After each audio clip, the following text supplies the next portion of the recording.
안녕하세요. 히야 한국어 히야입니다. 제가 지난주에 한 모임에 가서 새로운 사람들을 좀 만났는데요. 제 옆에 있는 두 분이 이런 대화를 하더라고요.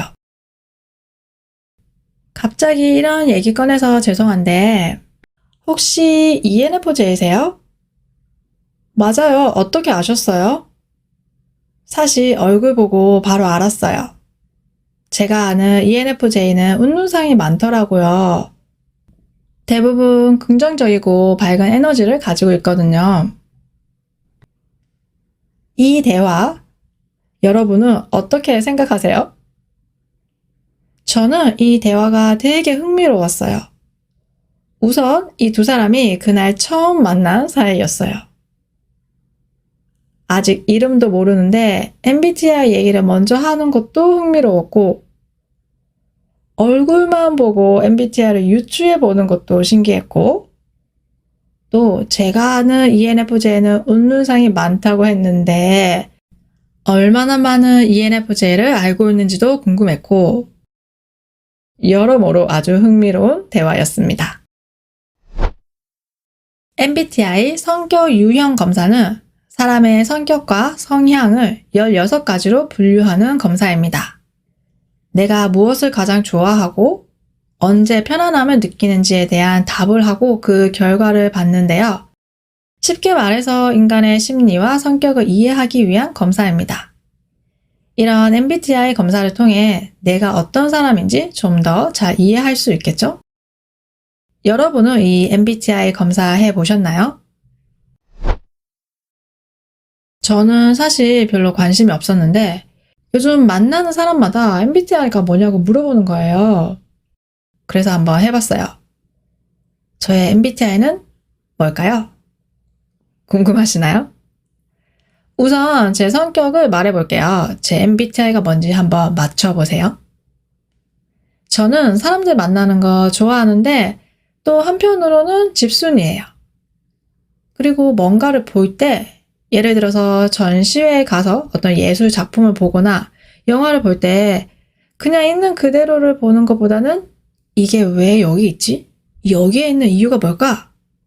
우영우를 보면서도 영우는 왜 고래를 좋아할까? 이런 식으로 숨은 의도를 찾아보려고 해요. 그리고 새로운 것에 도전하는 거 진짜 좋아합니다. 또 저는 대인 관계에 있어서 공감 능력이 굉장히 중요하다고 생각하고요. 마지막으로 계획하는 거 좀 귀찮아해요. 계획했는데 계획한 대로 안 되면 스트레스를 받는 편이라서 그냥 그때그때 제가 하고 싶은 걸 즐기는 편이에요. 특히 여행할 때 굉장히 즉흥적인 편입니다. 계획 같은 거 필요 없습니다. 이런 저의 MBTI는 무엇일까요? 요즘 한국사에서 빠질 수 없는 질문이 하나 있습니다. MBTI가 어떻게 되세요? 요즘 한국은 MBTI 하나면 자신의 모든 게 설명되는 시대라고 해도 과언이 아닌데요.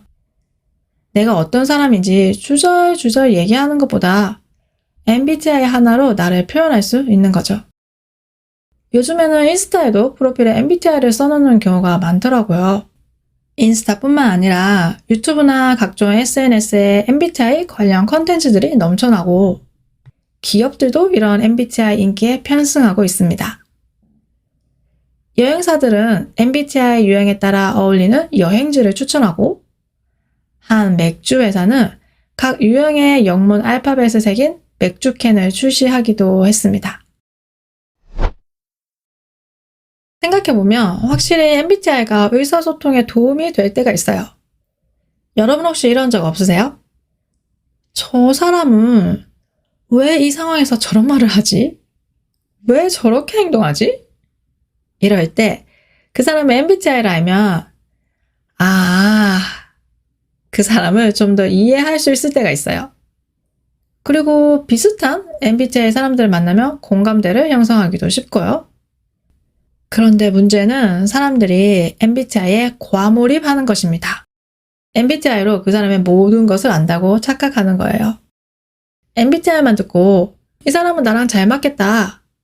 아니면 이런 유형은 꼰대라고 들었는데 이렇게 편견을 가지고 상대방을 판단해 버리는 거죠. 심지어 인기 있는 MBTI에 맞춰 자아를 만들어내기까지 한다고 합니다. 와, 이거 좀 소름 돋는데요? 하지만 과몰입 현상은 여기서 끝이 아닙니다.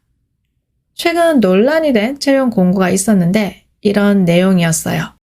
저희는 MBTI를 보고 사람을 뽑습니다. 이 성향이신 분들 많은 지원 부탁드립니다. 단 ENTJ, ESFJ 분들은 지원 불가입니다. 여러분, 이 채용 공고 어떻게 생각하세요? 저는 이거 봤을 때 진짜 기겁했어요. 이게 가능한가?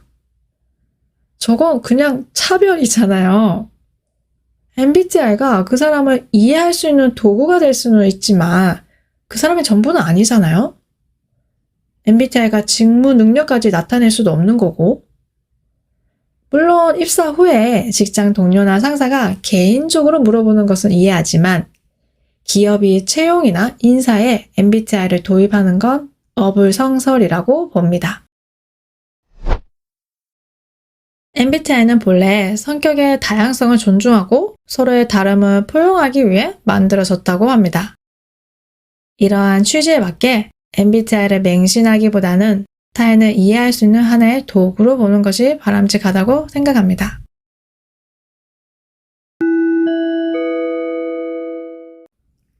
오늘의 표현입니다. 1번 혹시.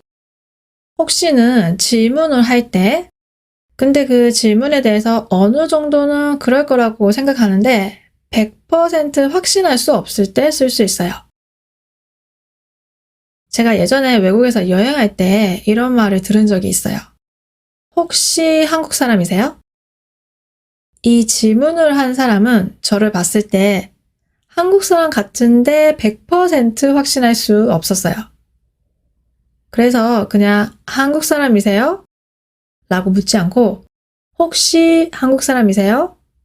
라고 물어본 거예요. 그리고 혹시 라고 하면 조심스럽게 물어보는 느낌이 있어요.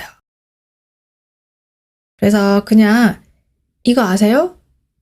라고 하는 것보다 혹시 이거 아세요? 라고 물어보면 더 공손하게 들려요. 아까 제가 처음에 얘기했던 그 두 사람을 다시 생각해보면 ENFJ일 것 같다고 생각은 했는데 확실하지 않았어요. 그리고 그 두 사람은 그날 처음 만난 거였어요. 그래서 이렇게 물어본 거예요. 혹시 ENFJ세요? 여러분도 다음에 질문을 할 때 혹시 한번 써보세요. 2번 빠질 수 없다. 이 표현은 빠지다 라는 동사에서 시작되었어요. 빠지다 이 동사는 전체에서 일부분이 없어지는 거예요. 제가 그룹 수업을 하는데 원래 5명이 있어요. 근데 한 명이 오늘 안 왔어요. 그럼 오늘 한 명이 빠졌어요. 자, 그럼 오늘의 표현이 빠질 수 없다는 무슨 의미일까요? 맞아요. 빠지면 안 된다, 꼭 있어야 한다, 이런 의미가 되는 거예요. 여러분 혹시 치맥 아세요? 치킨과 맥주? 같이 먹어야 제맛이죠. 치킨에 맥주가 없으면 뭔가 빠진 느낌?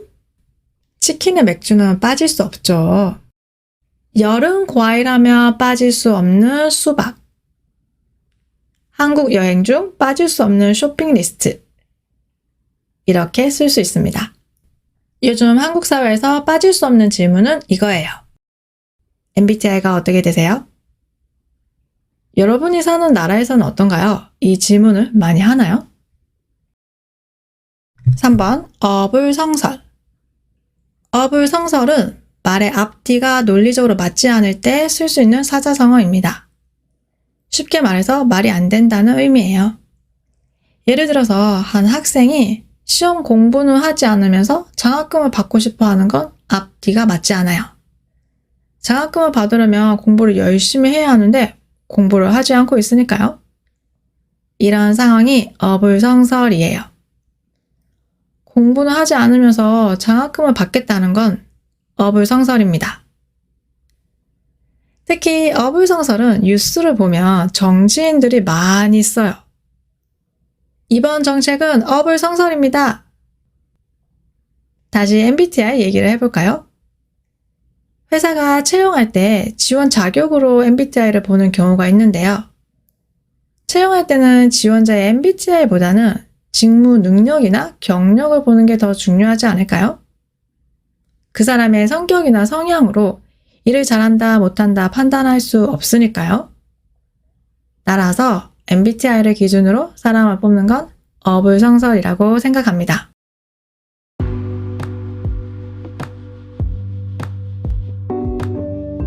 오늘은 성격 검사인 MBTI에 대해 얘기해 봤는데요. 여러분은 MBTI에 대해 어떻게 생각하세요? 오늘 에피소드가 좋았다면 좋아요, 구독, 팔로우 꼭 해주시고요. 스크립트가 필요하시면 아래 링크를 확인해 보세요. 오늘도 들어주셔서 감사합니다. 다음에 또 봐요. 안녕!